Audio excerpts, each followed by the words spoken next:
Self, சிலர் kick star, இன்னொன்று type of people இங்கே வந்திருக்காங்க. ஐயா சேவ் பண்ணுறீங்களா, இங்கே வரீங்களாங்க, ஆள முடியா, யோ நம்மளெல்லாம் அந்த மாதிரிலாம் சொல்லாதையா, மீட்டிங்கா ஒரு சேர் போட உட்காடுறேன், பிரசாதம் கொடுக்குறியா சாப்பிட்டு கிளம்புறேன், விபூதி குறிக்கிறா ஈட்டுக்கிறேன், இதுக்கெல்லாம் நம்மளெல்லாம் கூப்பிடாத, கும்பலில் போயிடலாம் நான் உட்காந்துட்டு போயிடுறேன் அப்படின்னு சில பேர் வந்துடுவாங்க.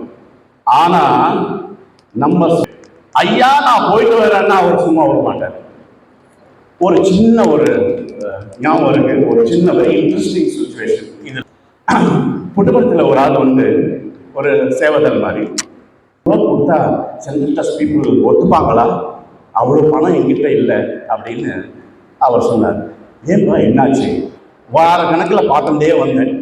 சரி ஒரு நாளைக்கு ஒரு ஆர்வம், சரி நான் அப்பப்போ பிரசாதத்துக்காக நான் போவேன், ஆட்டோ இது இல்லாத போது. ஒரு நாள் அந்த மாதிரி 2-3 மாதம் ஆயிடுச்சு. ஒரு நாள் நான் போகும்போது நிறைய கூட்டம் இருந்தது.